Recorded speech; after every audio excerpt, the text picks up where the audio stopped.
Chris, you there? Yep, I'm here, and we are live at the moment. Just so you're aware. Thank you.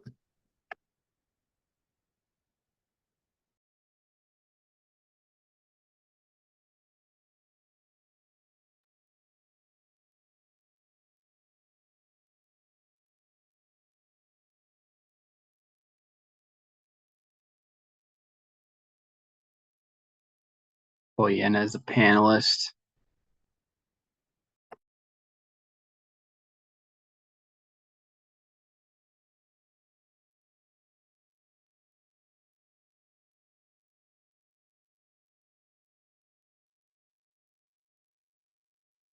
There we go. Can you hear me? Yes. Can you hear me? I can hear you and see you. And All right, there we go. You're gonna laugh at me. I'm gonna put a sweater on. You are? This rec room, when the boys were in it, now my office, is so well insulated that once it gets a temperature, it won't let go. And we left the door open when it was cold about 3 days ago. Mm-hmm. It's still cold in here. Well, because I'm a little warm. I was thinking of opening a window.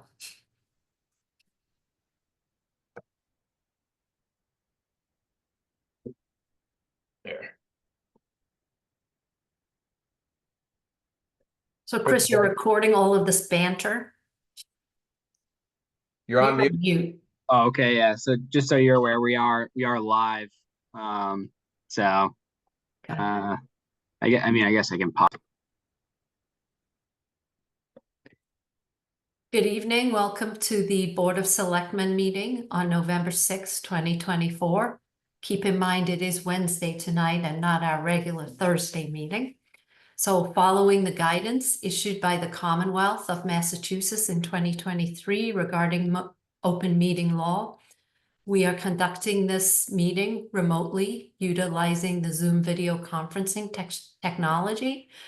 To join the meeting by video conferencing, you can use a computer and connect via the link that is on our agenda.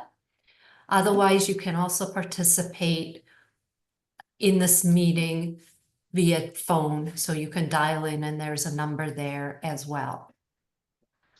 I would like to call our meeting to order, but before doing that, I'm going to proceed with a roll call vote to confirm attendance. I am Robin Hunter, Chair of the Board of Selectmen. I'm Dave Haviland, also a member of the Board of Selectmen. So before we begin tonight, I am going to read a statement by the Board of Selectmen. Following that statement, we will go to citizen comments. If you would like to make a citizen's comment, the procedure has changed slightly since we are conducting this meeting using webinar technology. So please raise your hand on the Zoom panel and we will let you in the call. You will be into the meeting. You will be participating in the meeting via verbally only. We will not be showing your picture. And prior to us admitting you into the room, we will need you to identify yourself and where you're from. So prior to citizen comments, I will read a statement from the Board of Selectmen this evening. I would like to inform you all that Mr. Jeffries has resigned from the Board of Selectmen effective October 31st, 2024. In light of this decision and an apology from Mr. Jeffries to the members of the Dover Police Department, the town considers the intimidation charges resolved. The town has communicated this to the Norfolk County District Attorney's Office and is satisfied with the outcome. At this time, the town is unable to comment further. Any additional inquiries regarding this matter should be directed to the District Attorney's Office. And now I will begin with the first item of business, which is citizens' comments. So do we have any comments? And again, please utilize the Zoom technology and raise your hand. If you're looking for the raise your hand emoji, it's at the bottom of the screen. I think that's the right terminology. Yeah. All Yep. right, so I don't see anything. Do you, Chris? Because I'm blind as a bat sometimes. Nope, I'm not seeing any. Okay, so we will then move to the first item of business, which is the tax classification hearing.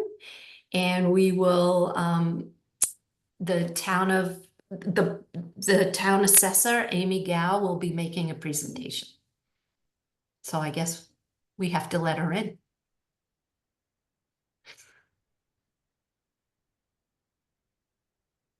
Amy, you're on mute if you're trying to speak. Hi, no, my whole computer screen changed. Sorry about that. Okay. So I'm Amy Gao. I am the town assessor for the town of Dover. I'm here with the Board of Assessors, Chair Charlie Long and Member Bob Cox. Each year, the assessors come before the board to ask you to vote on 4 tax rate options. The first option is the residential factor, and that is to maintain a single tax rate with a factor of 1 or a split tax rate with a factor of less than 1. The second is the open space discount. Dover does not have any property classified as open space. The third option is the residential exemption. The residential exemption would shift the tax burden from the properties that are a principal residence to owners of vacant land and rental properties. And the fourth one is the small commercial exemption. This would reduce the taxes of properties occupied by small businesses and shift the tax burden to the larger commercial and industrial taxpayers. The Board of Assessors is recommending a residential factor of 1, a no vote on the open space discount, a no vote on the residential exemption, and a no vote on the small commercial exemption. And Amy, just to confirm, this has been consistent with what we've done in prior years, and actually every year that I've been on the Board of Selectmen. Correct. The town of Dover has less than 3% commercial. So it's really, So I think the only item I will note is residents may be wondering if the Pastures, which is a new apartment building, is classified as commercial, and it is not. It is a residential property. And so we still continue to have no commercial properties. So I have no additional questions. Dave, how about you? No, you made the point that I wanted to make, that we're staying the course and this is what we have done traditionally and there's no good reason to change it. So I'm ready to vote if you are. I am, and thank you, Amy and the Board of Assessors. So I'm going to move. I'm sorry to interrupt. So just for the record, this is a public hearing, so Okay. if we could just give the opportunity for anyone in attendance to raise their hand if they wish to speak. Thank you for keeping me on track. As I mentioned last week, I'm going to be a little rusty. I don't see any raised hands. No, I don't either. I just wanted to make sure we offered that. Okay, all right.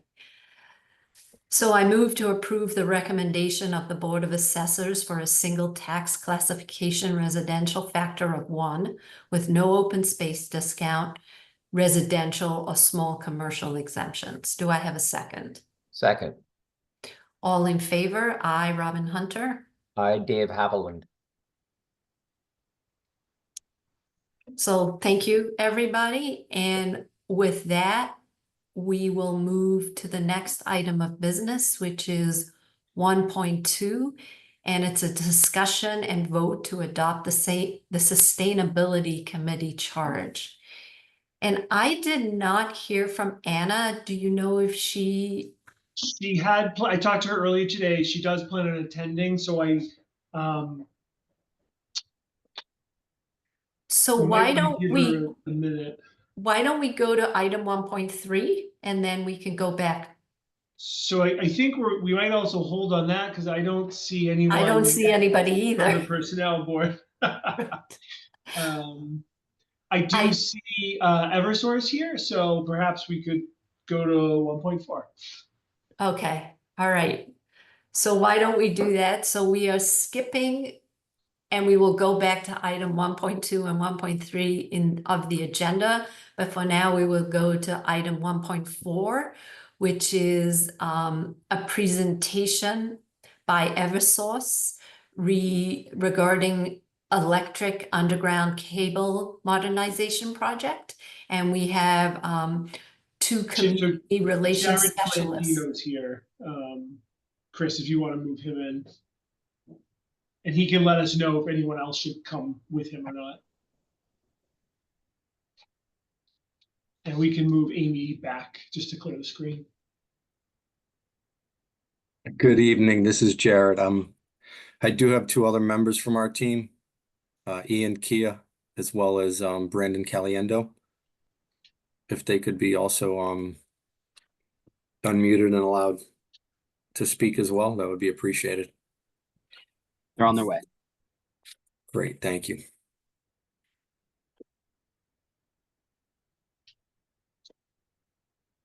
And is it also possible for me to share my screen, or is that something you can do, Chris? I know we had sent over a presentation to Mona. It should be Prior. possible for you to share your screen. Great, thank you.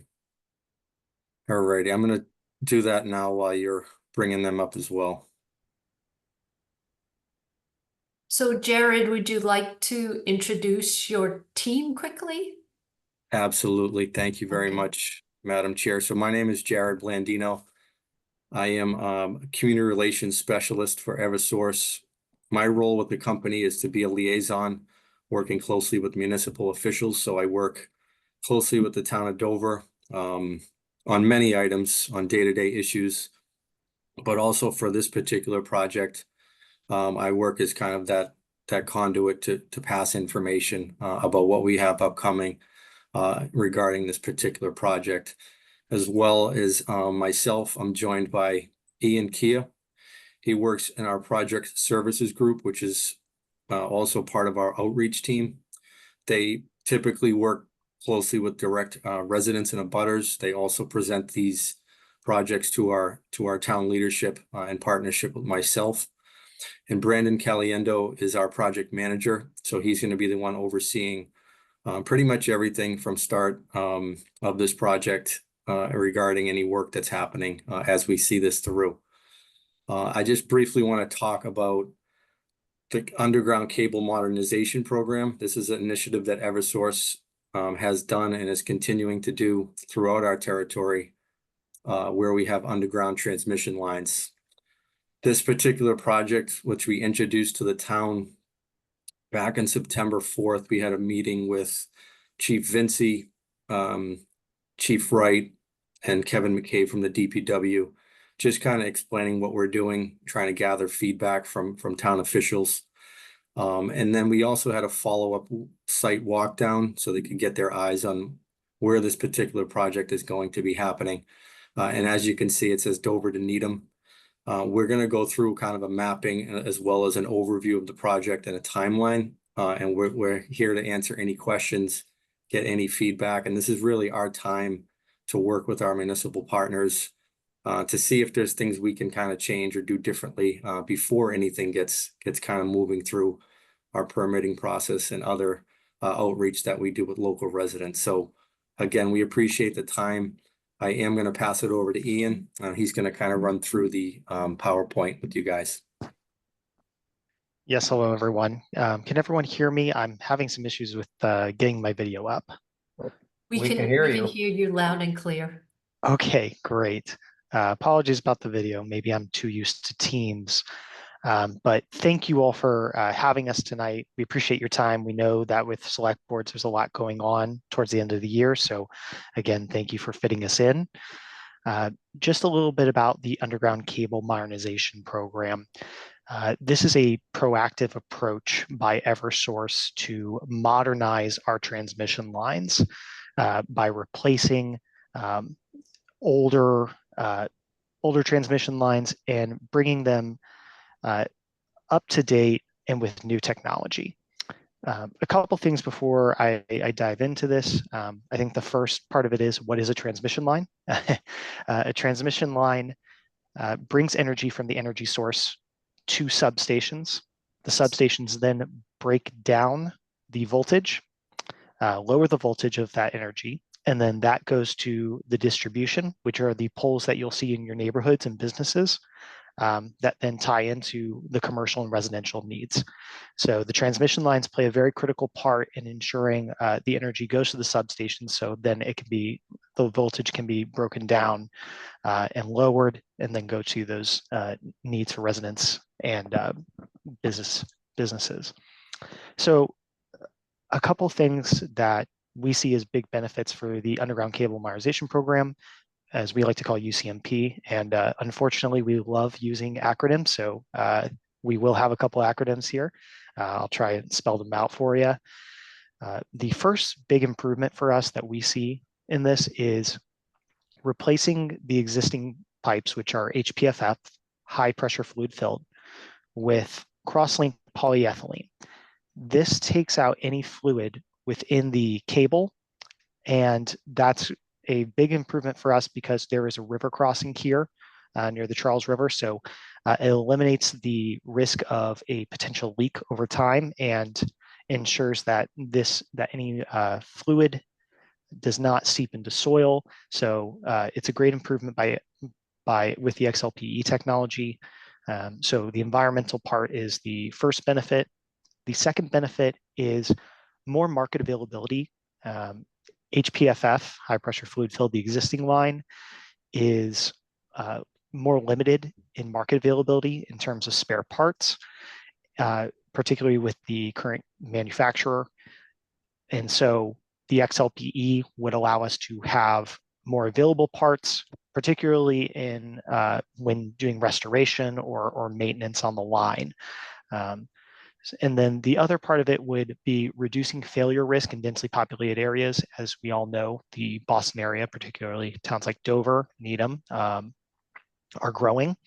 And we want to ensure that the technology is up to date to handle the future energy demand.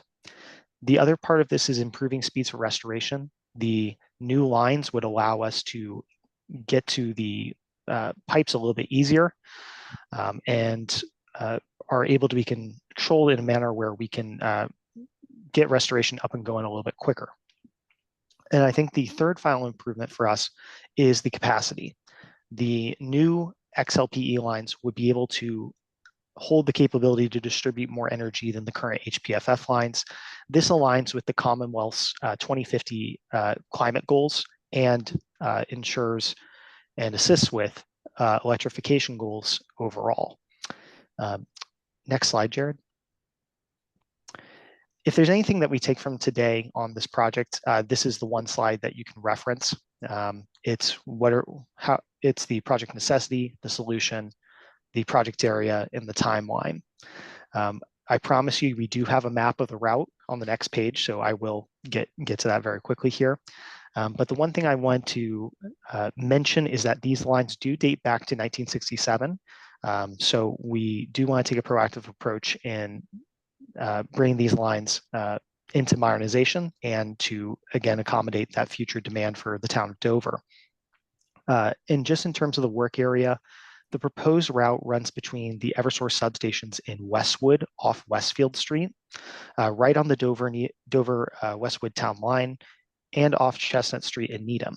Most of the work is going to be on Chestnut Street, which includes a river crossing on a Department of Mass DOT bridge. And we are already coordinating with Mass DOT, and that would feed into Westfield Street in Dover, and then hit the Westwood town line. I just wanted to emphasize that we will follow the same or similar route as the current lines whenever feasible, and that there are no plans to interrupt regular electric service to customers. In terms of the timeline for this project, we So will. how do you do that? Do you run the pipes parallel? Yes, so when we are excavating the line, we are having the existing line still operating to ensure Okay. that there's reliable power to customers, and then building the line next to it. Brandon, is there anything you wanted to add on that, since Brandon is the project manager? No, you hit on it. Yeah, we'll be installing the lines parallel with the existing ones. And then once we're fully installed, there'll be a procedure that we call cutting over, where we take down them one line at a time and then attach the new line to each end of the substation. Even during that period when we're doing those cutovers, because this is a double circuit project. So when we do those cutovers, it'll only be one circuit at a time. So even when that happens, there won't be any interruption to service.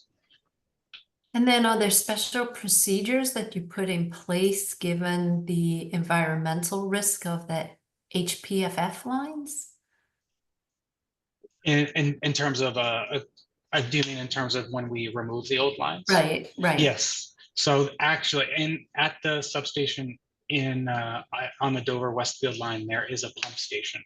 So after the cutover procedure is complete, we will be draining the fluid.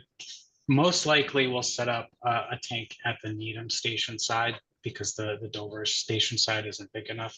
But we have a procedure to drain all of the fluid out of the pipes before we start removing anything or digging out any of the old pipes.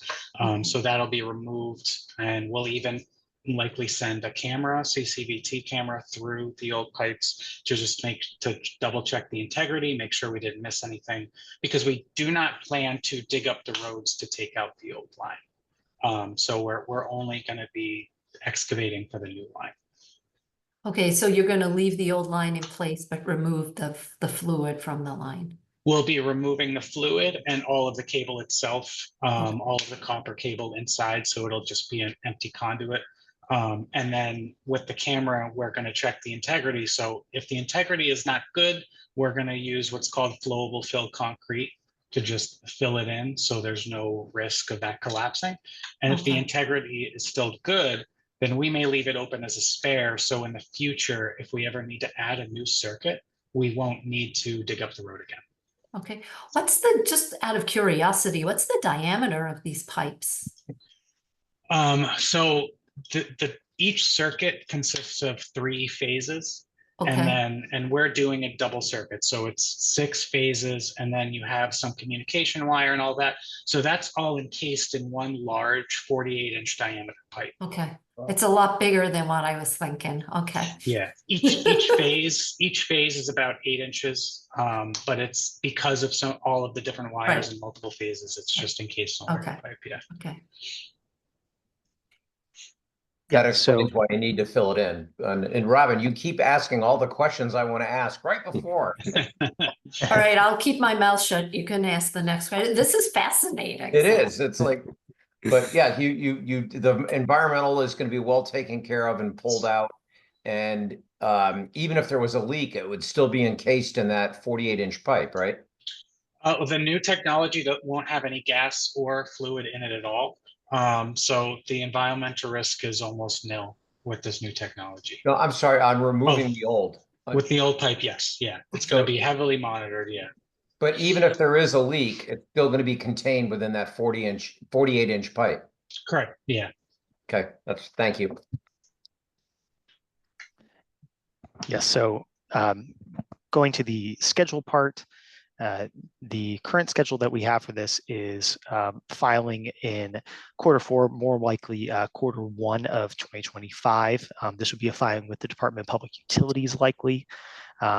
The proposed start of construction, and again, these are subject to change and pending necessary approvals with the town and other state agencies.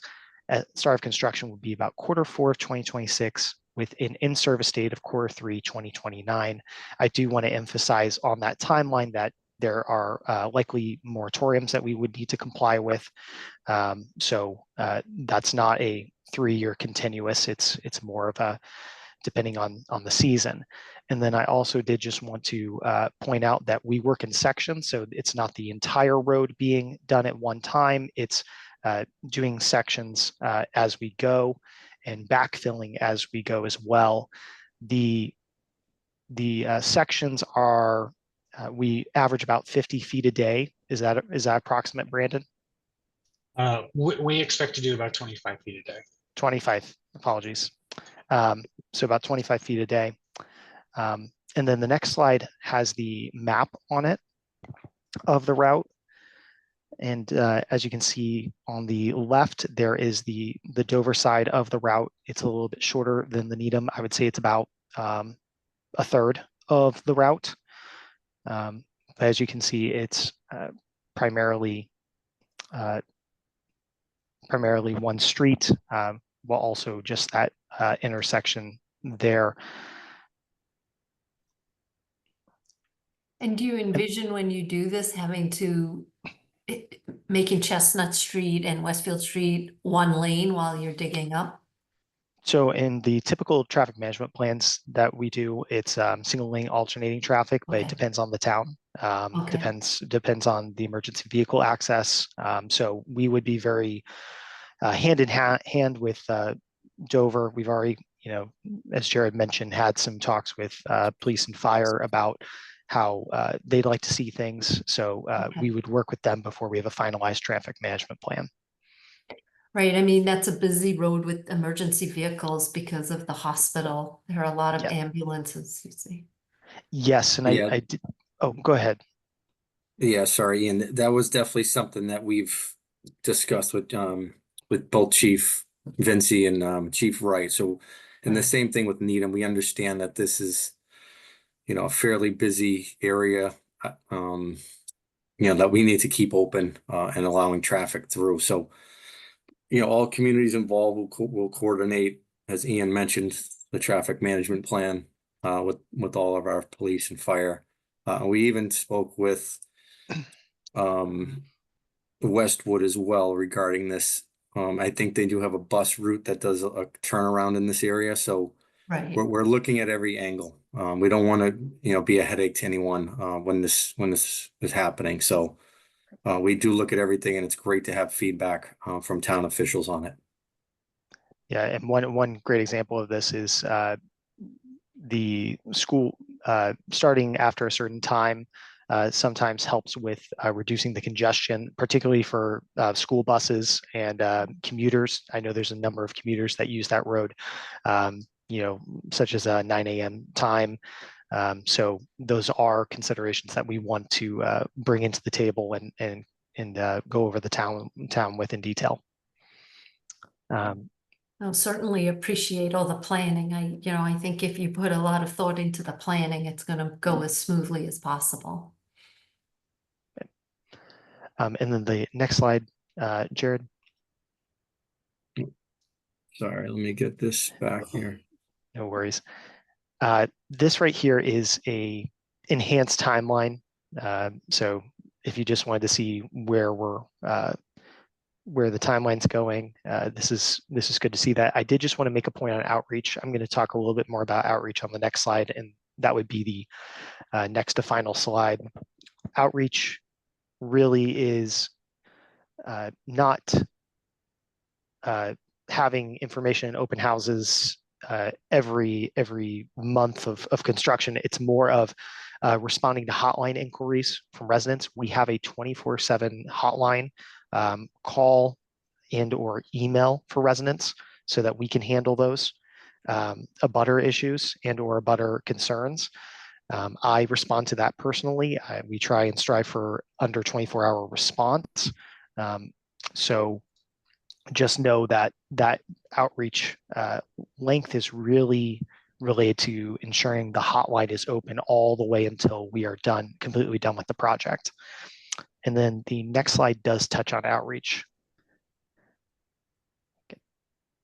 So the way that we want to engage the community, particularly with these type of projects, is we want to get feedback of all kinds, good, bad, neutral, and or informational.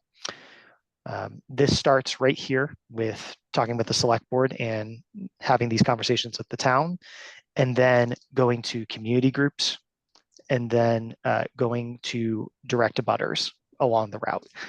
A couple ways that we inform people is we will do a couple of mailings informing residents on information sessions. We usually host these at the local library, and we will try and do it after work.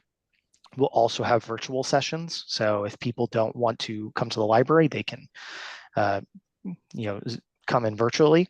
And then the other part is we do mailing drops. My team and I will, after the mailing, sometimes do a letter drop just to ensure people were able to take a look. The other thing as well is we will advertise. We'll advertise in local media.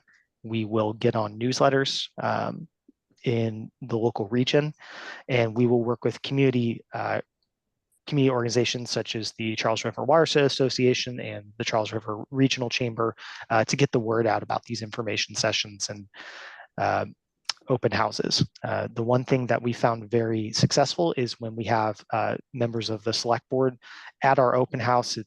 We would just have one open house in this instance, just to show coordination amongst the town and Eversource, as well as the community groups there. And then the last slide that I have is our contact information, and we are open for any questions. So I really appreciate this presentation. It was really nicely done. We would be happy to participate in an information session. Any information you have as the project progresses. We in town do have a digital newsletter that goes out monthly, and you can contact Chris Costello if you have things that you want to go out in the digital newsletter. It's just one way in which we communicate with the town, but it might be an avenue for you to get information out as well. But from my perspective, I have asked all the questions I want. I really do appreciate this outreach. It was very helpful understanding what you're trying to do and how you're going to handle the project. So thank you. Dave? We need modern infrastructure, and this is just the implementation of it. So to me, I think everyone in the towns affected are going to appreciate the outcome, which is allowing us to still get power. So I have no further questions. It was all about the safety of removing the old one, and so you answered my question. So thank you. Yes. So thank you all, and we'll keep an eye on the project and let us know what additional involvement you need from the town of Dover. Thank you very much. We appreciate your time. One last thing I will say is we do have monthly meetings set up. I know it's on Michael's and Chris's calendars, as well as both fire and police chiefs and DPW. So what we try to do with those meetings, and we have canceled, I think we had one this morning that I canceled because I knew we were going to be on here, but and there's not many updates at this point from what we've done. So as things progress, we'll continue to have those meetings with the town and make sure they're informed. So thanks again. We appreciate your time. Thank you very much. I just Alrighty, wanted to jump in because I did see a question come in from someone. I think it was mostly related to construction noise.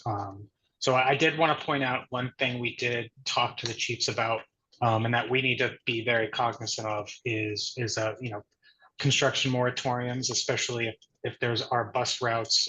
We don't want to get started too early in the morning. They were very concerned about us being out there at 7 o'clock making noise. So we are planning to adhere to whatever moratorium they'd like to set up. We're not starting this project until summer 2026. So when we break ground, so there's plenty of time to work out the needs of the town in terms of, what noise restrictions or time restrictions you may need. But we're very cognizant of that, and we plan to adhere to whatever the chiefs and you all think is best. Because there will be a little noise, but we hope it keeps to a minimum, and we will not be out there at 7 a.m. jackhammering. That was definitely made clear in our meeting with the chiefs. And Brandon, I pulled up the specific question. It was in relation to some concerns about Sage Farm. Right. Yeah. With some horses. So yeah, maybe just some outreach to them specifically might be helpful. Oh, that they'll be getting a mailer. We'll go meet with them. I'm already planning on meeting with them in person. Great. as well. So if you can coordinate with them as you're about to start the construction to alleviate any concerns of Yes. spooking the horses, that would be great. Yes, Yeah, any stakeholders that are right next to the project area, such as them, especially businesses, where I plan on meeting with them in person rather than just sending them a mailer. yeah, and that will be multiple meetings if needed. But we definitely want to incorporate their feedback where we can tie that into the project whenever feasible. Great. And we have your contact information as well. So if people, want to reach out to you if they have any other questions, they can do that right now, correct?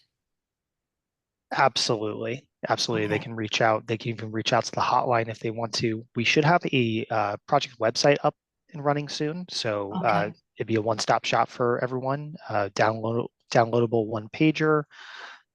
So hopefully that would provide some information to people. But yeah, the hotline's always open, Okay, thank you. of course. So we Thank look you. forward to this project progressing Thank you. and Thank you. appreciate your time. Alrighty. So we're gonna take a step back in the agenda. This is very challenging for me. And we're gonna go back to item 1.2, which is the Sustainability Committee charge. And I see that Anna has joined us, so if we could move Anna over as an attendee or a panelist, there we go. Anna, you're on mute, so Hey, can you hear me? Yes. we can hear you. Great. So we appreciate you coming back to the meeting. The last time we had you here, you made a presentation on the Sustainability Committee, your charge, but you wanted to reach out to other boards and committees to get their feedback. So I understand that this evening you're coming to us with what I would call the final draft Yeah. of the Sustainability Committee charge, and you're looking for us to approve that. So do you want to just give a quick summary of any changes that you made based upon feedback, or maybe a quick overview of the charge, and then we can go from there? Sure. So almost all the charge is basically the same. The general goal being to be in an advisory subcommittee to help with sizing up projects and keeping a view toward sustainability and restoring natural resources, but also to promote transparency and do education and generally be useful and keep the eye on the ball. Let's see. The actual goals and initiatives all look the same, but from talking to folks, I think, especially you all, I think it's pretty clear that the momentum is behind water and improving our energy footprint, probably through community choice aggregation or something else. We need to figure out how to do that. We Right. passed it, but like, what does that mean now? And then there's some interest in like public facing projects. What changed is just I talked to the student representative of the tree preservation subcommittee for the planning board, and she was like, "Oh, I was able to vote. We should upgrade the students to being voting members." So we're now at 7 member. We were at 7. We're now at 9 with some allowances for student voting. That, according to town council, needs all of your approval. I'm not sure if it's each time, but it needs a waiver from you all saying like, yes, this 14-year-old is allowed to vote. So I'm hoping you're okay with that because I'd really love to get student voters. And then I think I removed some language requiring that town boards appoint someone within their current ranks. Just thinking they may have an expert who's interested or an outgoing member who they would like to represent them. Other than that, it's all about the same. So if there's any feedback, I'd love that. I've talked some with capital budget. Barry was saying he was interested in having 2 members because he'd heard that originally. I kind of want to go with 1 because we're pretty stacked, but Right. we may come back and want to add another person or shift this around. I'm assuming it won't be terribly hard for us to change if as makes sense. Right. So I agree with the way you have set it up now. I think, you know, the most important thing is getting input from the right people. Mhm. And I also think, you know, I like the idea of potentially having members of committees that are rolling off, but this is something Mhm. they're passionate about, Yeah. representing that committee. That's a great idea. You know, we talked a lot about, I think the first step is Mhm. setting this committee up, coming up with, you know, your short-term goals and objectives or plan, Mhm. and then adjust as we need to. Mhm. So I am really comfortable with this. I think if the students are putting the time in, they should be allowed to vote. And so long as town council is comfortable with that, I think they will be more engaged if what they think actually matters. So I like that idea, and I really appreciate the tree committee's student representative Yeah. speaking up and letting us know that this was something that I believe it's a she was Yeah, allowed to Angela. do. Right. So from my perspective, I'm excited to get moving. I really thank you for stepping up and being willing to be the chair and setting our first Yeah. sustainability committee up for Dover. And I think it's going to work really well, and I look forward to getting periodic reports. Yeah, I'm looking forward to it. And I'm starting to hear from folks who are interested. So if you know folks who are interested for Excellent. member at large positions, let me know. Okay, we could also do a posting on the website, and another good place to do something is both on the Dover Facebook page, and then there's a Dover community page on Facebook run by members of the community, and you could also Yeah. say we're looking for members as well. You know, the planning board through that kind of outreach was able to get a number of candidates that they've been interviewing, and just people in general that are interested if the planning board doesn't work out of doing something else in town, That's which great. is great. Dave?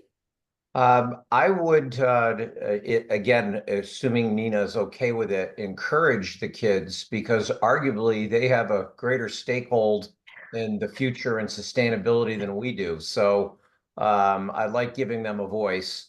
I love this whole thing. I read through it yet again today. The one thing I asked you to consider is, would it make sense to add in your goals working with a Commonwealth in the state's sustainability goals? Just as That's fine with, yeah, that seems good. I Mike mentioned this. I completely took that as a given, and if I've learned nothing else, don't take things as a given. So yes, we should do that. it's also a nod to the state and Yeah. just saying that they've got their goals and we hear you and we are working with you. So that would be my only comment. You can add however you'd like to put it in there, and I think the rest of it is absolutely wonderful. Right.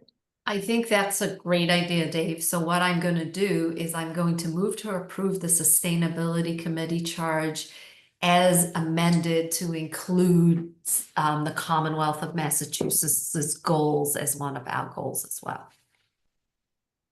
Second.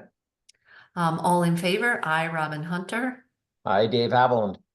Thank you so much, Anna. Really appreciate Yes. that. And good luck recruiting members. I don't think it's going to Yeah. be difficult. So, I don't think You're so gonna have the either. opposite problem. I Right. think so. I need to come up with something to say. Oh, we're full, but we'd love to have you join us. Come to a meeting. right. My hope is to set a first meeting probably beginning of December. If we have about half, I'll go with that. Sounds great. Well, thanks again. Thank you. So we're moving forward again. So we're on item 1.3 now, and it's the personnel board is going to be making a presentation to us. They do this annually in the usually it's in October, so I guess we're a little bit late this time, but they're going to make a recommendation for the market adjustment for non-union personnel and a vote from us. So what I would like to do is admit them as panelists so that they can make their presentation.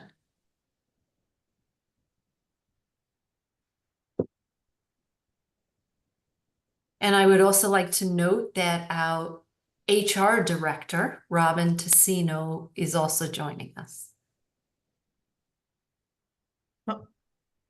Hello. Hey, Hello. Robin. So Chris, you can move over to Juris and Sue as well. Yep.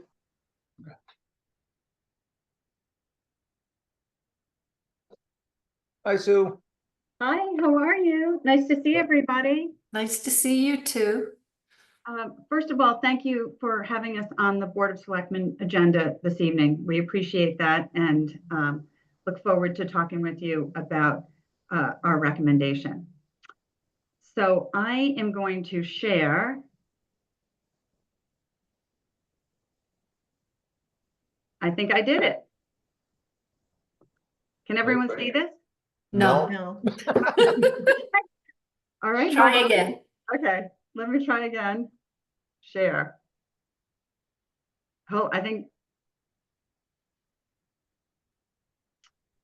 Nothing? Nothing. Huh. All right, Okay, so Chris, you need a magic wand. yeah, I can email this to you. I just push share. Let's see. So you have to hit share and then you need to select a screen. So you might be selecting the wrong screen. So let me try to share my screen. Okay. But this was what we had talked about earlier. Let me see. You know, you may see. I hope you see the right thing. Let's see. It's asking me. Nope. I'm sorry about this. This is not my That's expertise. okay. It's okay. I think looks like Robin just Robin. got it up. Yep. Right. Okay, so I have to get out of this now. Right. Funny, I did push share. Okay. Okay. So is this the right one, Sue? Yes, it is. Okay. Well, I can't see the title of it, so let's see. I'm hoping it is. It would be, it says 11/6/24B. Is that what you have, Robin? I have the most recent that you sent to me, but I can't see the title. Okay. It was just a minor tweak here and there anyway. Okay. So again, thank you for having us on your agenda this evening. Most of you know me. I'm Sue Jeremiah, and I'm here with Eurus and Robin, thankfully. And Eurus and Robin are both going to elaborate if I miss something or correct me if I don't say something correctly. And we'll be available to ask questions as well as we go through. Okay, Robin. Sorry that you're going to have to do the slides for me. As most of you know, the Personnel Board is composed of 5 members, 3 of whom are appointed by the Board of Selectmen, one by the Warrant Committee and one by the Town Moderator. The role and intent of the Personnel Board are established by the town's bylaws. It exists to establish, maintain, and deliver a system of personnel administration that promotes a fair and consistent application of personnel policies and compensation practices. The board also serves the Warrant Committee and the Selectmen by providing analysis and fact-based recommendations regarding compensation, benefits, and personnel-related topics. And the reason that we are here tonight, the board each year, as Robin mentioned, recommends to the warrant committee and the selectmen an annual market adjustment to increase compensation schedules, which reflects cost of living adjustment for the coming fiscal year and includes a review of both state and federal indices and a study of comparable towns where available. So let's get started. Town of Dover compensation system and personnel board recommendations for FY 2026. Sorry if that's a little bright behind me. As we know, the goals of the compensation plan, but it's worth reminding ourselves, are to attract and retain a qualified and engaged workforce for the town. It's also to ensure a compensation system comparable to other towns in the Commonwealth of Massachusetts and other states, and to deliver a consistent and data-driven approach to determining the market position of Dover's jobs. Which has been a challenge because, right, we're such a small town and sometimes we don't really find the right matches. So the simple answer to that is yes, you are correct. I think we, as Robin and Eurus and our board has discussed during many a meeting, we live in an area that doesn't have easy access to transportation, not in the same way that you would in an urban area. And we also work hard to make sure that the jobs are, that we can pay people what they need to be paid to not only commute to Dover, but live somewhere in a commutable range. So I think we've seen in the last year that what people are looking for in terms of compensation is changing. And, we are trying to make sure we stay somewhat abreast of that. Right. Did I get that all correct, Robin, from your perspective as well? Yes. So again, as we've talked about in the past, there are two components to our general compensation plan. One is a step increase and one is a general increase. The step increase is very common. Nearly 100% of Mass towns have a step increase structure. And as mentioned here, over 75% use it for all employees, including collective bargaining agreements. And to your point, Robin, this allows the town to hire at market, reward tenure, and cap salaries at market maximums, which is our goal. The general increase is a market recommendation, not quite yet, by the Personnel Board in conjunction with the Warrant Committee and the Board of Selectmen as part of the budget voted at the town meeting. And for the past 15 years, we've used Department of Labor data, we've used CPI data, Social Security data, and we've also used the bargaining market adjustment data locally to come to a recommendation. We also take into consideration the fact that we have to be cognizant of what the town budget can handle for not only us, but for all the other demands that it faces. Just as a data point, the cost of 1% for the general increase for fiscal year 2026 is $50,748. Find that gives you sort of a perspective on, what a percentage looks like.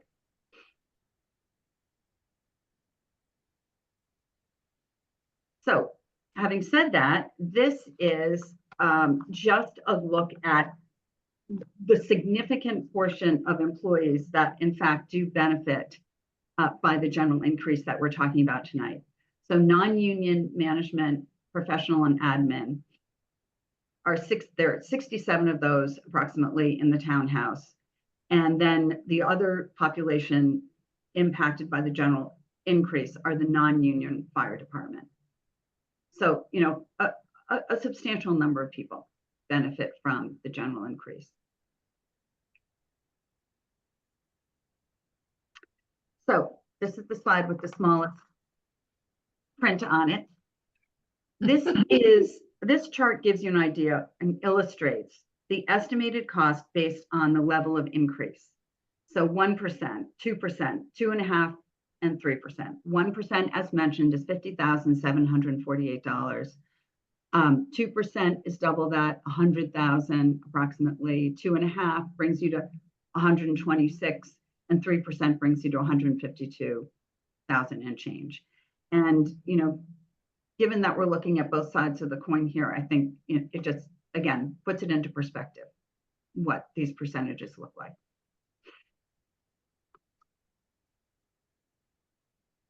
And as mentioned earlier, we also factor into, and we've talked about this quite a bit over the past couple of years, the bargaining market adjustment for comparable communities and locally within our own town. So this ranges from about 2.2% to about 3.75%, the highest being in Sharon, which I would say is a bigger community than ours, but still there are relevant data points about what is happening on the bargaining side. And at the time of this assessment, which makes sense because we're all at the same places in similar towns, we did not have access to any non-bargaining market adjustment information. Makes sense. So, we're using what we can to stay in line with, what's happening around us. So our recommendation for fiscal year 2026 is a 3% increase. And this is based on the data presented in our discussion and in consideration of the current and anticipated estimates outlined below. And the approximate cost of the increase would be 152,000 approximately and change. So you can see that, we're wrestling a little bit, but the Social Security CY25 estimated increase is now at 2.5, and that actually went down a little bit from a couple months ago where it was at 2.64. And the employment cost index wages and salaries for state, local, and government workers, and that should be an average of all categories, actually also was at 5.1 in June and has come down to 4.6. And that's usually, helps us look forward as to where the cost increases are going.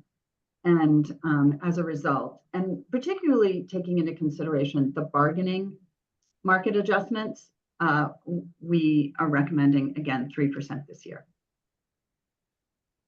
So Sue, what percentage of the, I think it looked on the slide before, I think it was about 100 people that are, no, maybe even the slide before that. So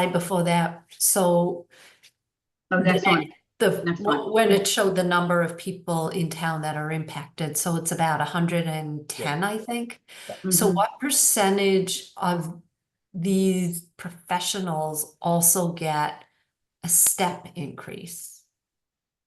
Is it just the 67? And then what percentage of the 67 haven't maxed out yet? So it would just be the 67, and I don't know how many would be in that category per se, and in part because we do want to do this in isolation. Okay. Just, because we're looking at this as, cost of living adjustments. So we can certainly get that information. Right, and I mean, the way I like to look at it is total compensation from the budget, the entire budget perspective. Okay. Oh, okay. I think, certainly for my sniff test, the 3% seems reasonable. We are finding that every position is challenging to fill. The job market in the Commonwealth is still tight. So I think, we want to make sure that we're competitive. But we also haven't pulled together the entire budget. And so, right now I'm extremely comfortable with this 3% increase, but I'm saying that without having seen what this entire budget looks like. I Dave, think, and I want, I think it's important for us to make sure that we can attract good talent and retain that talent. And I think skimping on half a percentage point, it's just not worth it. Because based upon the data you presented, it's somewhere between 2.5 and 3%. And I think we have a survey coming up. I believe we're going to start it in the new year, because I think we're coming up on the schedule. And I do believe, and I know that we've had many conversations, that we are bumping up for some positions when we're trying to attract and retain, we're bumping up on the ceiling of what we can pay them. So we're going to, it's about time that we go back and do the survey. We're right on schedule to do that. And I think we're going to get a very clear look. And I think it has to do somewhat with inflation and this post-COVID sort of, I wouldn't say it's a reaction, but the world we're in. So I think, I feel that the 3% is a fair percentage for us to be requesting. I always want to request more, because with my HR hat on, I can't help myself. So, when I look at some of these numbers, I feel like that is a very fair thing for us to be asking. We're not shooting, for the moon on this, because we know that we're also going to be doing a salary survey very soon. And that's really helpful. I was going to ask when the next salary survey is. So, from my perspective, I think I'm comfortable with this. Dave? If you could go scroll back down to where the other increases were, that slide. That one, one back.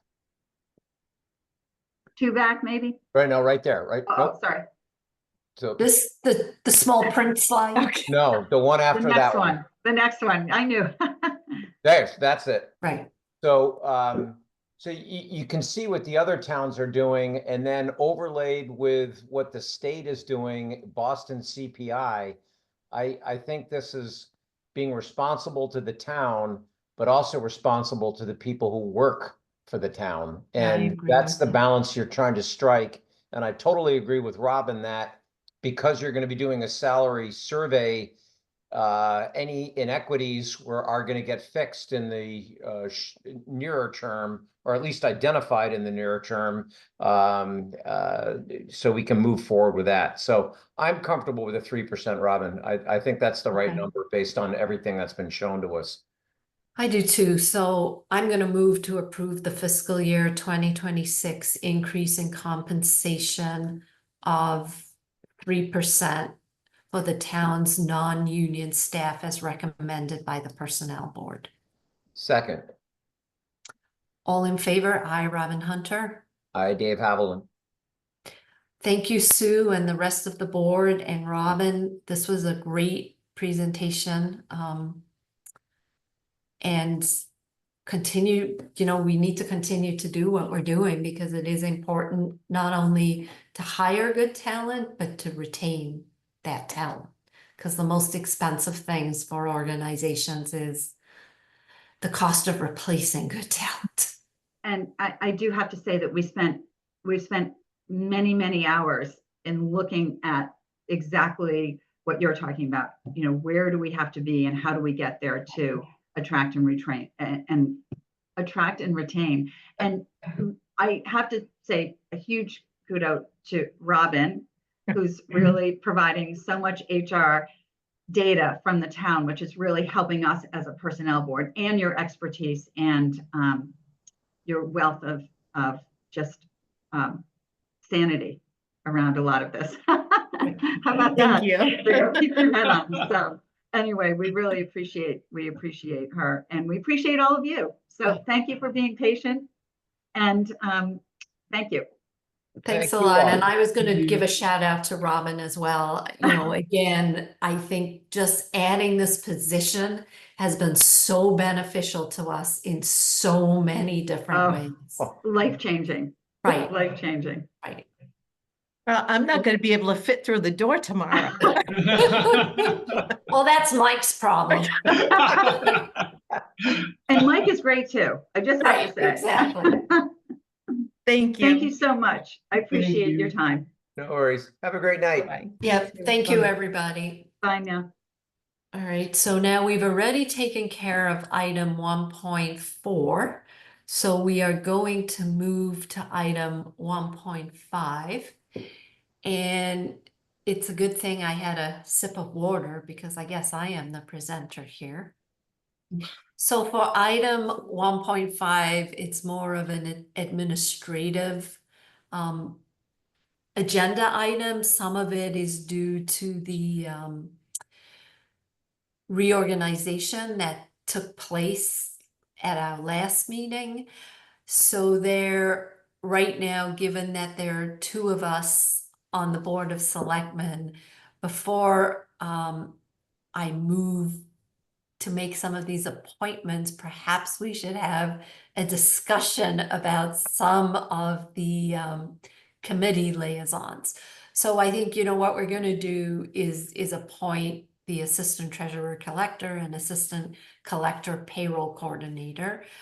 We had two individuals acting in this capacity, and we are very pleased with the contributions that they're making, so we want to make final appointments for them. Then also, Dave, we are now going to include you in the fund that exists surrounding signing expense and payroll warrants. So we are going to make you an approver, and I think that will make the accounting department very happy because they have to keep pinging me, or they have to make sure that I'm looking at my email, and because I know I hold things up every once in a while. So it will be good to have two people again. And then we have three position or liaisons that we need to divvy up. So one of them is open space and the community center, and then also our representative to the MBTA advisory board. So I think let's discuss the two easy ones, which is open space and community center. So John was serving as our liaison for both of these committees. You know, the community center building committee is really important right now. I think we're at a critical point in that project, and it is somewhat of a heavy lift. And I was wondering if perhaps you might be willing to take that on. I was gonna offer to fall on the sword and take it on. I'm kind of involved in it now. Right. And I think we owe the building committee some semblance of stability, if that's the right word. So Continuity. that whichever works. So I would be happy to take on the community center project and work that through. I do have a question. What is the time commitment on the MBTA advisory board? Minimal. Yeah. Oh, I'll take that one. No. All right. Okay, so then if you take those two, then I will take open space. For full disclosure, during the budget review season, it may be difficult for me to attend every meeting, but I will reach out to the chair and make sure that I am, you know, up to speed with everything that is going on there, because it is an important committee. So I will take that on. Okay, and then you know, just for the record, as your schedule and my schedule ebbs and flows, we will back each other up as best we can. But there's going to be times when, was it last week? There were 3 meetings that I was supposed to attend, all within an hour and a half period. Right. So, you know, sometimes you're just not going to be able to make them all, but for the important things, we'll be there and we'll back each other up. So I really appreciate that, and then also appreciate patience of committees, because sometimes we may not be able to attend the meeting and it's just gonna be a call and we're gonna be asking the chair to update us. But it's still important that we know what's going on. Yes. So with that, I guess I need to read the appointments and then make a motion to approve them, right? So I would like to appoint Jennifer Pink as the Assistant Treasurer Collector, appoint Janet McGovern as Assistant Collector and Payroll Coordinator. Can I appoint myself? Appoint Robin Hunter as the designated signer of expense and payroll warrants. Appoint David Havlin as the alternate signer of expense and payroll warrants. See, you're back up here. Appoint Robin Hunter as the selectman of the open space as a appoint Robin Hunter as the liaison to the open space committee. Appoint David Havlin as the selectman liaison to the community center building committee, and then appoint Dave Havland as the selectman representative of the MBTA advisory board. And so I move to approve all appointments as presented. Second, All in favor? Aye, Robin Hunter. I, Dave Haviland. All right. So now we are, boy, this is a packed agenda. So now we are on item 1.6 of the agenda, and it is a discussion between the Board of Selectmen and Aquarian Water. It involves Aquarian Water utilizing the distribution pipe in the center of town. This is a discussion that we've had before, and it's approving a memorandum of understanding, which has already been approved by town council. So I see we have our two Aquarian representatives, Adam Chris, you could move in John Walsh. Simonson, and I don't see John Walsh. But thank you and apologies. I think we're a little behind schedule here. Yeah, no worries. Good evening. Good evening.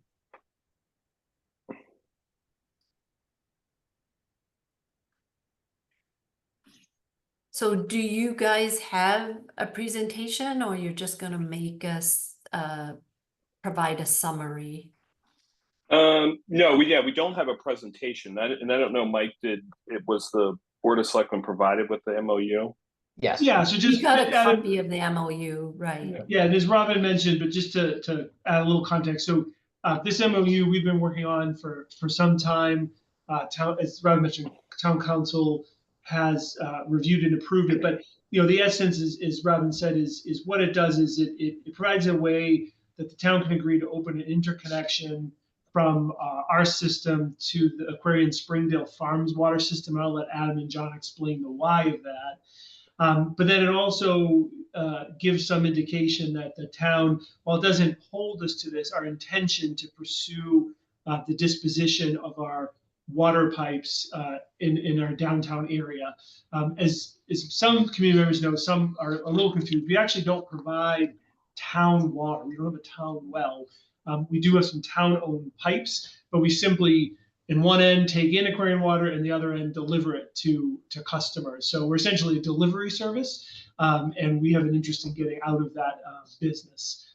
And so this MOA discusses that the selectmen would be willing to consider pursuing that. So Adam, I'll let you give a little more detail. Yeah, no, yeah, thanks, Mike. And John, just chime in here on, you know, just as related to operations, what makes sense. But really the essence of what's happening here, and I think Mike did a good job of explaining it, is with Springdale Farms, we have, we would like to be able to serve Springdale Farms from the main wells in town. There are wells over in Springdale Farms. We are installing treatment at those wells. But that treatment is designed to be seasonal treatment to meet peak demands.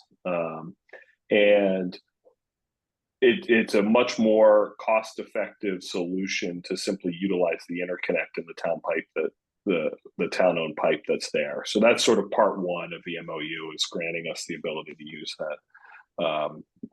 use that interconnection.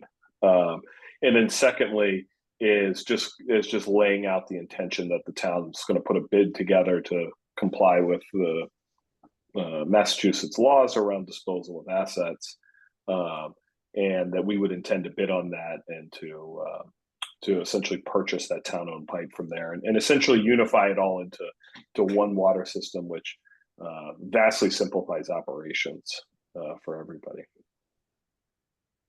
Right, and also helps us somewhat get out of the water distribution business, which is not something we are experts at.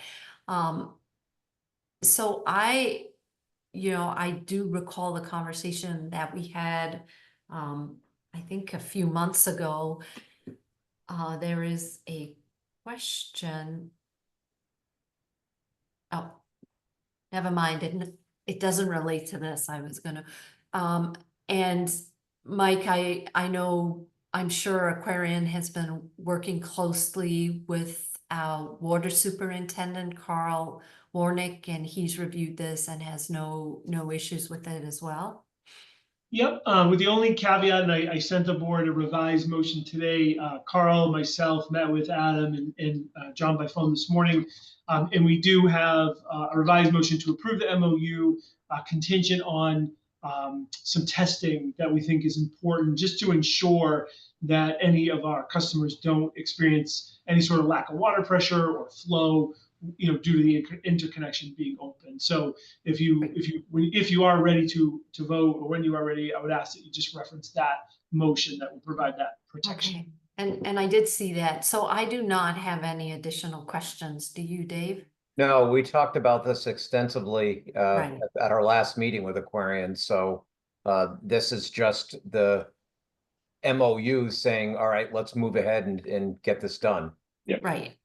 And I look forward to getting it done. So I'm going to move to approve the memorandum of understanding between the town of Dover and Aquarian Water Company, contingent on Aquarian conducting pressure and flow tests to ensure that water users in the town of Dover system do not experience a lack of water pressure or flow due to the interconnection.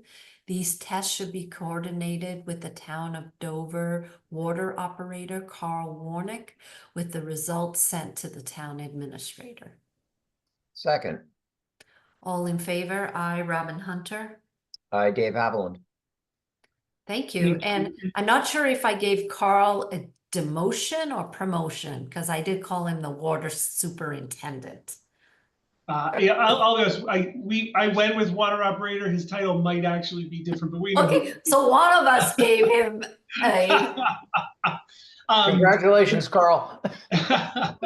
And Robin and Dave, just while Adam is here, Aquarian would like to come back at a later time to provide kind of a broader update. But we have got some questions about some of the discussion we had last time about the interconnection with Devon Westwood and MWRA. So. Adam, do you want to just give a really brief update on, and kind of like set an expectation for timelines, and then again we can bring you back for something more formal later. Yeah, no, thanks, Mike. I think so. Things are moving forward. There's a rather involved process when it comes to really everything on the MWRA front. So we've what we've done formally, though, is we've hired a consultant. We've hired CDM Smith, who has done work for the town as well, and also has done a lot of work for Aquarian and other areas. They're very familiar with the process. So we're working with them, and I think it's probably going to be appropriate either at a late December meeting or early January meeting to kind of come back and give a more formal update. Where we can kind of give a presentation. And then again, just one of the things we get, and just for the public's benefit, again, should this move forward, the process to become an MWRA community does involve approval of town meeting. So just residents can be sure they will have the opportunity to ask questions and have a voice as we pursue this process. Correct. And again, you and Nina will make sure that there are no obligations of joining MWRA for the rest of the town as part of that review process. Yes, yeah, we have confirmed that, but we will have that documented. Yep, Yes. great.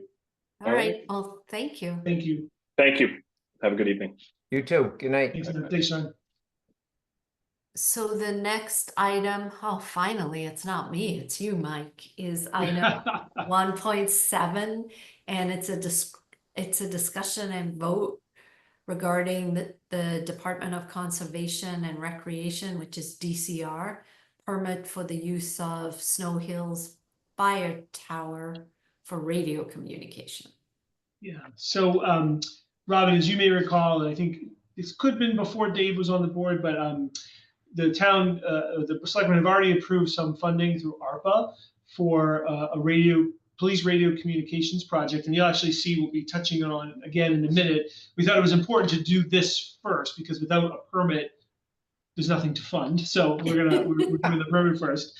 But basically, this is an effort to improve both the technology and the reliability, replace outdated technology of our police. Specifically, this is related to the police communications. In town, we have a number of dead zones that don't get appropriate radio service, especially when officers are not in their vehicle. So, if they're responding to an incident or scene and they're unable to use the radios are on their person, they have to go back to their car to get a stronger signal. So it's just not ideal. So this will, and I apologize, I had some really great notes that I seem to have misplaced from the police chief. Because I told him, oh, you don't have to come. I'll just take some notes and talk. But off memory, because I don't have it in front of me, this project certainly will include the DCR fire tower, but it's also going to include upgrades at the BC retreat location, as well as Dover Sherborne schools as well. We have different technology there that connect throughout the town. So this is one piece of it, but the ARPA money that you'll be voting next is for the larger project to upgrade all of that. And to give Dave credit, he asked a question earlier today. This is totally independent and separate from any potential regionalization projects that we may be involved in ultimately. This is work that has to be done independently from the town, whether we are in a regional dispatch or not. So we have no ability to kind of wait on this and then see if it could be paid through the regionalization project. This is independent from that. Well, last time I checked, it's a good thing that when a police officer clicks on their mic, that they actually get to speak with somebody. So. The other thing I'll just mention, again, was on my notes, was a separate but related to this, the chief applied for, and you had previously approved a grant for municipal fiber, which connected all three of the radio sites back to public safety as well. So that's another step that fortunately, we're not paying for that, but we did receive that upgrade as well. That will also enhance this project. Well, that's going to be extremely beneficial. Yes, yeah. Right. So Dave, that was an excellent question about regionalization. I didn't think of that. That's why there's at least two of us. Right. Okay, so if there's no more discussion, I'm going to move to approve the Department of Conservation and Recreation high ground permit for the use of Snow Hill Fire Tower for radio communication. Second. All in favor? Aye, Robin Hunter. Aye, Dave Haviland. Okay, so now we can go, and you don't have to skip Article 1.8 or item 1.8 on the agenda.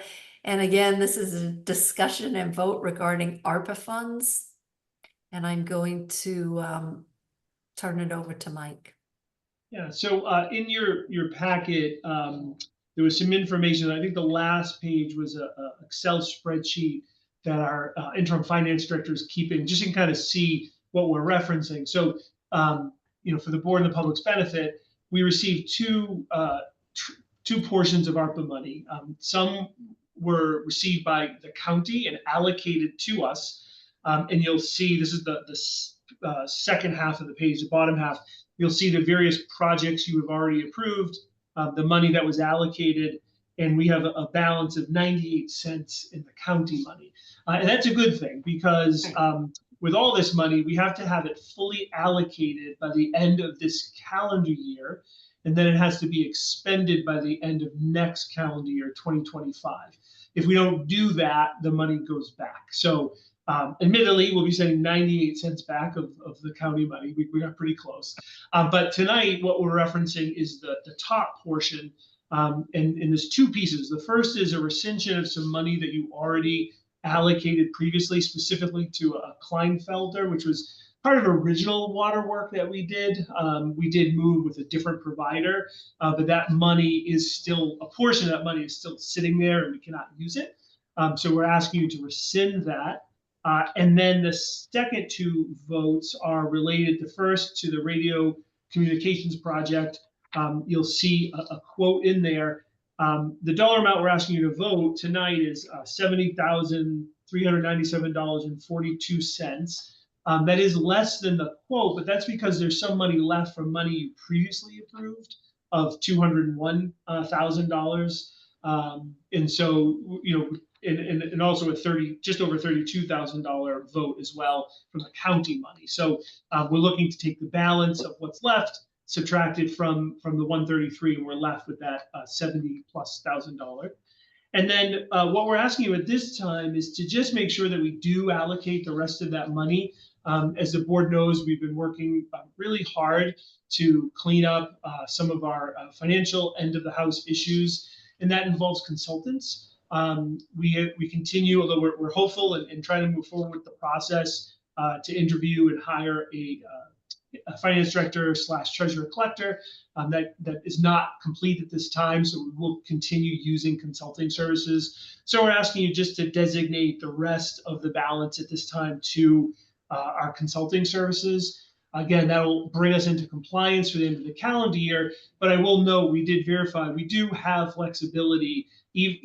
Once it's allocated, if I'm going to make up March of next year, we decide we'll have some money left there, we still have the ability to move that to a different project. So we're not locked in, but at least this way we've met our compliance by the end of the fiscal year. And we do think that, depending on how quickly we can hire or bring someone on board, that the number we're proposing certainly is a reasonable number for what our consulting services will run through the end of next calendar year. And it's an allowable use of ARPA funds, the consulting services?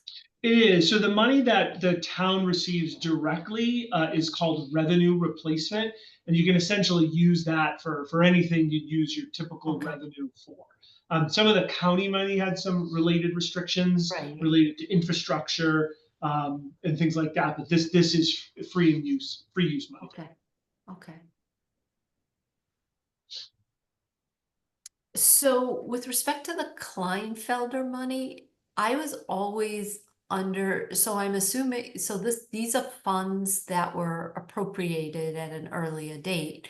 So I always thought that it had to go back into the general fund, but that's not a really... great question. So in this case, because this is separate ARPA money, no, it's still in the ARPA pot. It hasn't gone anywhere. We're just simply, you had allocated a specific amount of money for a specific use. Since we're not using that consultant, we're just rescinding that allocation so that we can reallocate it to something else. Okay, all right. So that's the piece I missed. So that makes a lot of sense. All right. Dave, do you have any questions? I don't. I asked Mike earlier, so I'm good. Okay. Cheater. All right. So now let me try this. So can I do all three can I read all three motions? I would, I know it's a little longer, but because we have to record these votes with the federal government reporting, if you could do them as separate, that would be very helpful. Okay, all right. I'm glad I asked them. So first, I move to rescind $23,875 in unexpended funds in in the direct to Dover ARPA revenue loss funds originally allocated for the Kleinfelder Water Consulting Project. Second, and that is a mouthful. It is. All in favor? Aye, Robin Hunter. Aye, Dave Haviland. Excellent. All right, second one. I move to approve the use of $70,397.42 from the direct to Dover ARPA revenue loss funds for the police radio communication project. Second. All in favor? Aye, Robin Hunter. Aye, Dave Haviland. And finally, I move to approve the use of $94,897.58 from the direct to Dover ARPA revenue loss funds for treasurer, collector, and financial consulting services. Second. All in favor? Aye, Robin Hunter. Aye, Dave Haviland. Okay.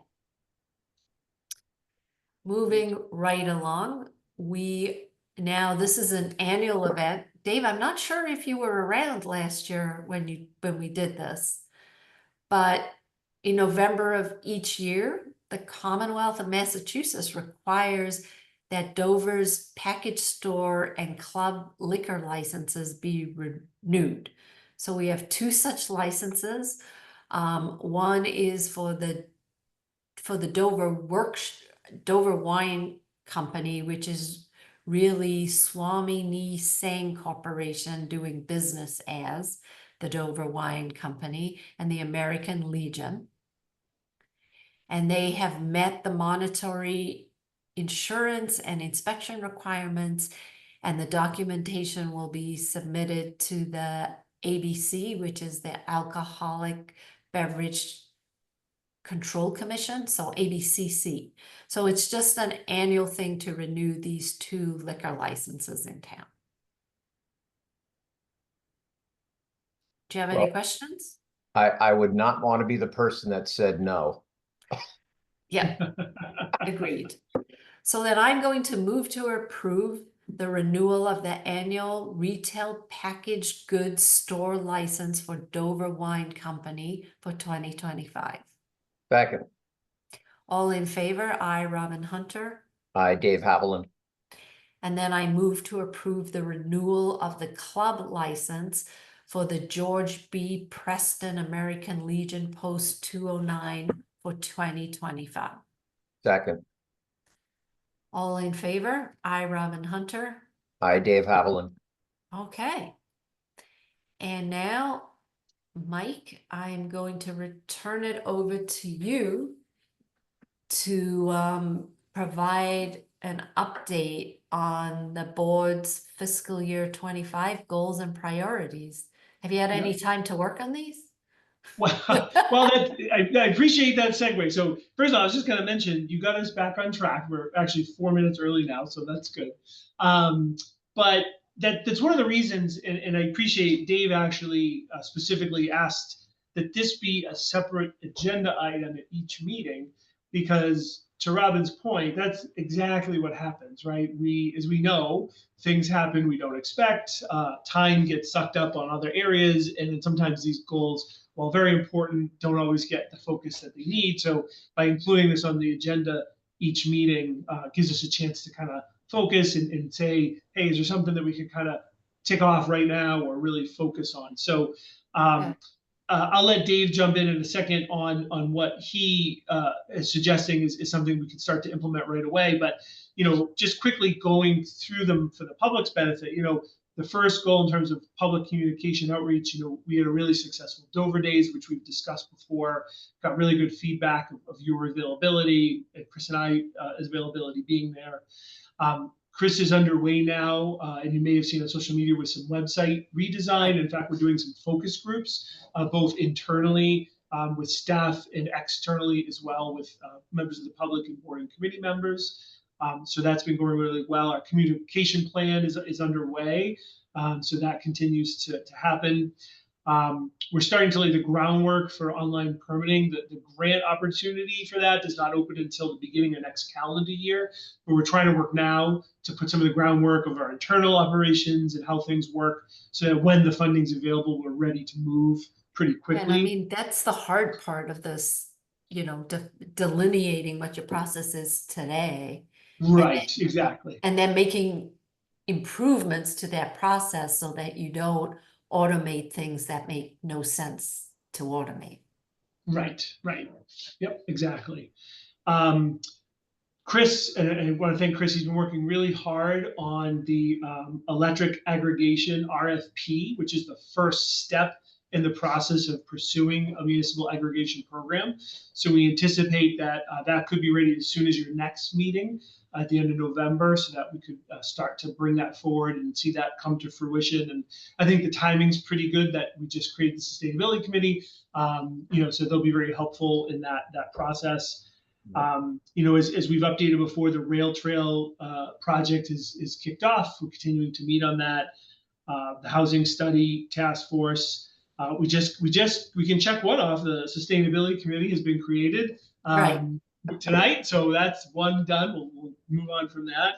And then we're continuing to monitor the implementation of a true DPW. As you know, Park and Rec staff and cemetery staff, through some intermunicipal agreements, came under DPW's jurisdiction, and that's been going very well.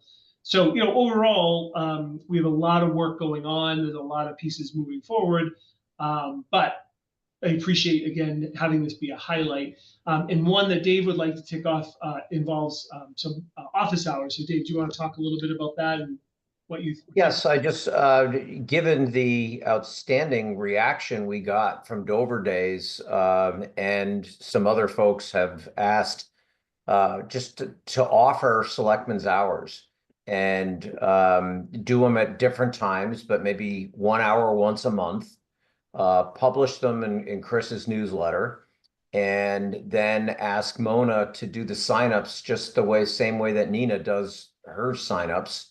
So if someone wanted a 15-minute block, they can sign up for it. And why don't we just take it on a demand basis? I mean, if no one continually signs up, then I guess we really don't need selectmen's hours. But if folks want to reach us and have, the 5 minutes at the beginning of a meeting when someone wants to bring something up that's not on the agenda, it's really difficult to start engage and work with that citizen. So I'd love to just try it. And I don't know what your thoughts are, Robin, but we could kind of rotate through it. I don't think we need to set 3 hours aside every 2 weeks. That's way too much. But offering maybe once a month for 1 hour and then adjust as demand dictates. I think it's a great idea because you're right. It's hard for, citizens to bring up issues in the citizen comment portion of our meeting. And it's a way that they have access to us and we can know what their concerns are. So I would be more than happy to rotate it. I think monthly is the right amount of time, is the right frequency. So let's start with that.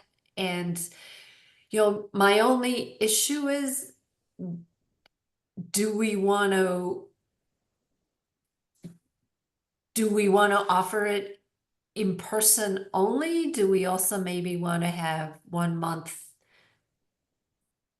I guess in person only makes the most sense. I was thinking maybe you could do it via video, but in hindsight, I was thinking out loud and that doesn't make sense. But we can just change the hours. Maybe 1 month we do it morning, 1 month we do it afternoon, 1 month we do it evening, so that there's an opportunity. That's what I was for thinking. anybody. So Right. people can come see us when it fits their schedule as well. Okay. So I will tell you, Mondays and Fridays, I tend to be in town. So it's easy for me to do in-person meetings. And the afternoons work best, but Friday I could do late morning. And then any evening, as long as we don't have a meeting and there's no I was gonna warrant meeting and there's say, no any capital evening's a budget. little strong because you've got a few others. But yeah, so it literally comes down to just working with Mona, I think, and you know, Okay, odds or evens. Do you want to take the first one or you want me to? when is so the first one would be December? Whenever we want to make it. I mean, All this is right. Well, Yeah, you take I the would first one suggest and that- let's set up the schedule. Okay, I would suggest December, and that gives us a chance to get it in the next newsletter. Perfect. You know, some chance to advertise, and then, you know, as you set a date each month, we can continue to add that to the newsletter, push it on social media, etc. Right. No, I think it's a great idea. And you know, if nobody so the question is, if nobody signs up, do we take walk-ins? Well, that's something that I guess We I'd ask just the go and chief. sit in the selectmen's room for an hour. Right, right. But if Mona does it the way she does it for Nina, if no one signs up, she'll let us know that, and then we don't even have to go. Okay, all right, Right. okay,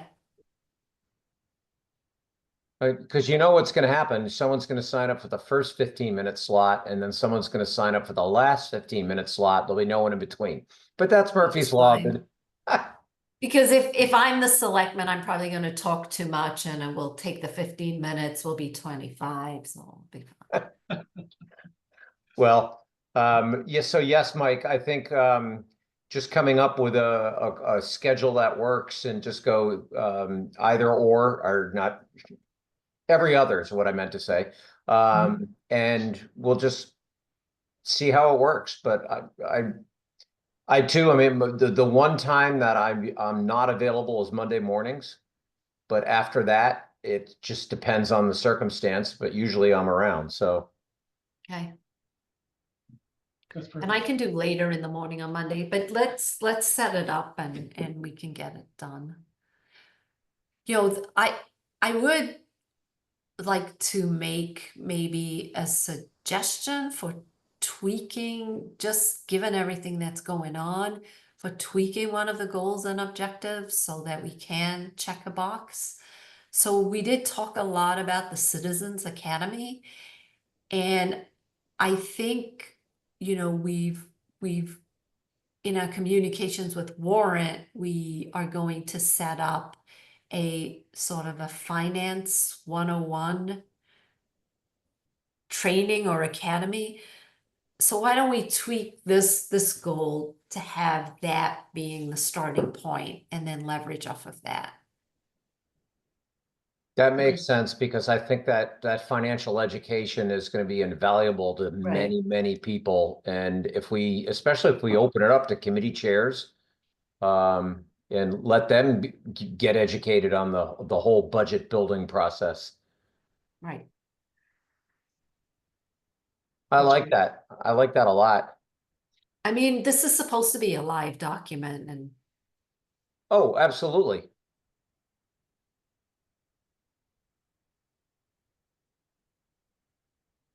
And then Thank you. Chris, your work on electric aggregation, when it comes and if it's as good as we're all hoping, you're going to be a very popular individual because everyone's just going to save money. It's like, Well, do you need any help on that, Chris? Are you in good shape with that? no, we're actually in a really good position. So as Mike mentioned, you know, I think it's the final form is coming together, and then we're going to be ready to at least start the process with this initial RFP. But you know, then we'll keep it going after that. Super, great. excellent. All right. So are we done here, Mike, or? Yeah, I think so. Okay, all right. So now we're on item 1.1 and it's Board of Selectmen updates. So before I start with some of my updates, I wanted to take the opportunity here to give out some thanks. So first of all, I wanted to extend my gratitude to John Jeffries for his years of dedication to the town. You know, he has been a selectman for the past 8 years. He has been a valued colleague and partner in our efforts to modernize and try and improve our community. And I think his commitment and contributions have really made a lasting impact to the town. And I just wanted to say I do appreciate all he has done for the town. I don't know if you would like to add anything, Dave? Yes, I wanted to make sure that you had a chance to finish up. I too would like to thank John for the countless hours that he's given the town as selectman. And thank you again, John, for your volunteerism, your time and efforts across, well, the 8 years and however many projects. So please know that we are grateful for all of your efforts, and we do wish you the best in your future endeavors. I forgot about that, but that is right. And then I also wanted to give a shout out to our town clerk, Felicia Hoffman, and thank her for all the work she did with respect to this election. You know, the early voting is a great convenience for all of us, but it does add many more hours of work for her. There's a lot of planning that goes into this. And I think the fact that things go seamlessly, we forget how much planning goes into it. So I would just like to thank her for everything she does. And somehow, Mike, if you could force her to take some time off and get some rest, I would greatly appreciate that.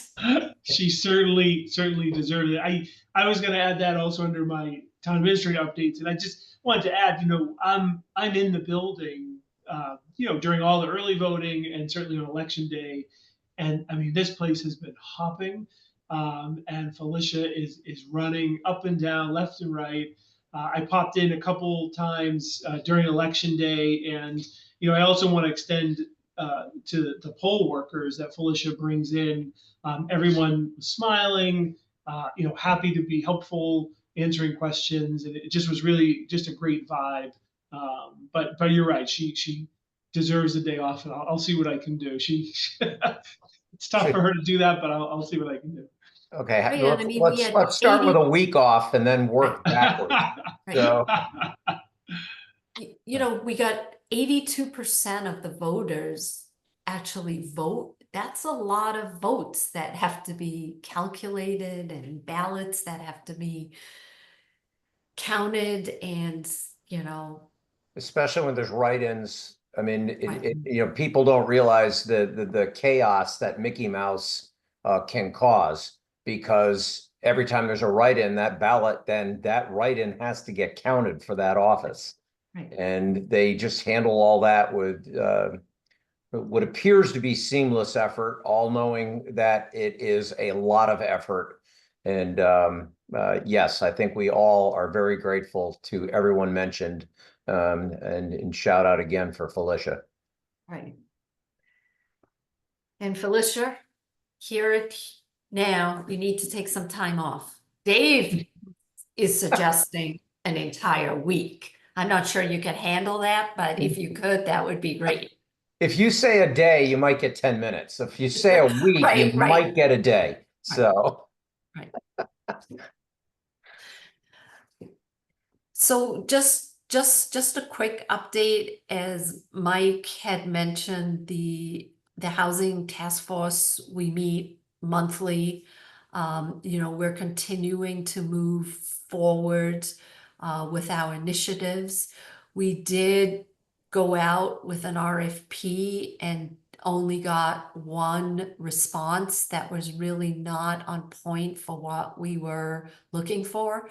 So we did contact the consulting firm that provided the RFP to let them know that we were going to go back out to bid. and what we were looking for. We also have been doing some outreach to broaden the committee. You know, what's really important with the next phase of what we're trying to do is to get townspeople with expertise in development. And we are making progress there. So we are very, very pleased about that. I also have been working closely, as has Dave, he's shadowing me, with warrant committee and capital budget committee. Everybody is on board with our new process, making sure that they deliver to the town all of their budget requests by December. And so just so everybody understands, we just need to understand where we're going to end up with everything. And we appreciate that there will be placeholders in there. I also had a very productive call with the business manager of the schools yesterday, and she also committed to giving us their budget, not only their operating budgets for the school, but also their capital budgets. And she believes that they will be pretty close to being final when she gives them to us, because they will have already been reviewed by the respective school committees. So, you know, I think it makes a lot of sense that for warrant to begin to look at the budget in its entirety as they begin to vet the budgets. I also talked to them a lot about the importance of the role of the liaison in warrant, and that the liaison really needs to be an active participant in the committee that they are the liaison for. The schools mentioned to me that in the past few years, warrant hasn't been engaged as much as they used to. So I did relay that to the chair. And what I did learn was the two liaisons have already reached out to the schools, which is great, because that dialogue is extremely important. So I think, you know, I'm relatively optimistic. I think we're making progress, and we'll be able, you know, to begin to work on, if need be, where we have to prioritize so that we can come in at a reasonable increase for taxpayers. So I think the other thing is the warrant is changing a little bit the way they're going to review budgets, and they're going to have or vote on budgets. They're going to have like I think 2 or 3 marathon sessions towards the end of February, the beginning of March. So again, we're trying new things. We'll see what works, what doesn't work, and tweak accordingly. But there's definitely a lot of great conversations going on, and everybody has the same goal, just trying to be more efficient.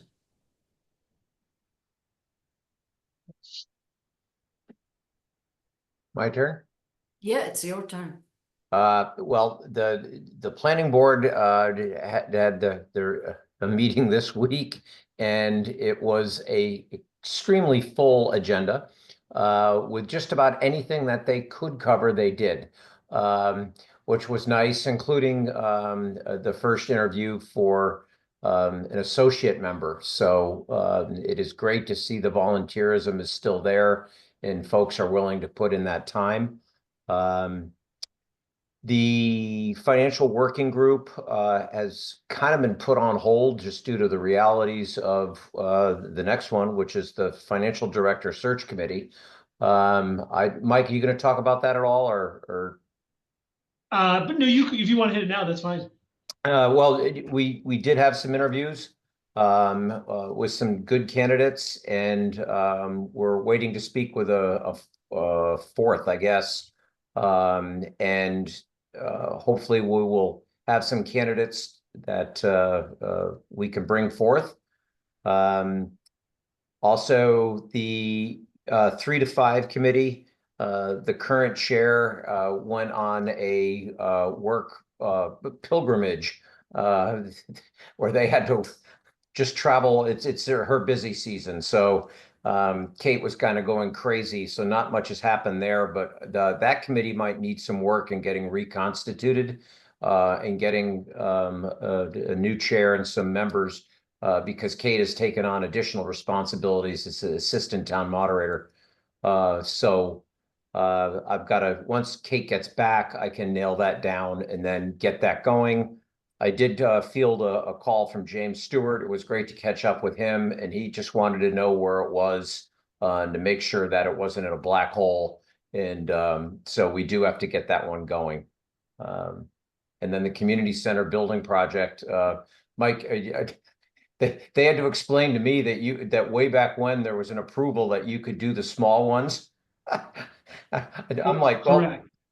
great. Tell me what this process is. So, but I'm unable to make this Fridays because I'm going to be away. I actually have to get up at 3:45 tomorrow and get on the road.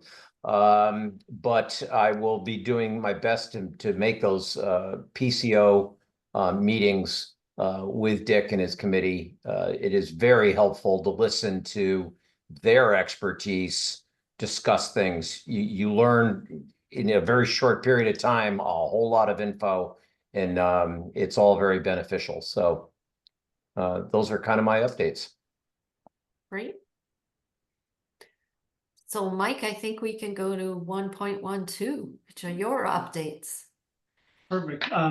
So just a couple of things we haven't already talked about. One is I think Dave failed to mention that he participated in a talk with the town a couple of weeks ago with the COA. Oh, that's right. The reason I mentioned it, I was also going to mention that Chris actually participated last week doing our communications overview, and it was very well received, and really appreciate Dave and Chris taking the time to do that. I also just wanted to share, and Chris is going to pull together probably a broader report for the board, but just to highlight, he was able to pull some data on our social media use, and just to show, again, the importance of having staff and the right staff to do this work. Since Chris has been doing this, we've had a 199% increase in posts, Wow. 41.5% in post reach, 46.6% in our page reach, a 41.6% increase in fans and followers, almost 71% in post impressions. So just really have had a major uptick, and just shows the value of having someone who knows what they're doing and takes the time to focus on communication. And it's really exciting, especially as this is only going to get better once we have our communication plan finalized and start implementing some of the recommendations from that. So appreciate Chris's work on that. Those are outstanding numbers. Yeah, no, very, very impressive. And the feedback we receive consistently is just great. Whether we like social media or not, it is where people get their information. So Oh, I completely agree. And one of the things we learned from Dover days talking to the PTO was they also struggle reaching members. And one of the things that they learned was that their members like to receive things via text message. So just another avenue. yeah, nope, absolutely.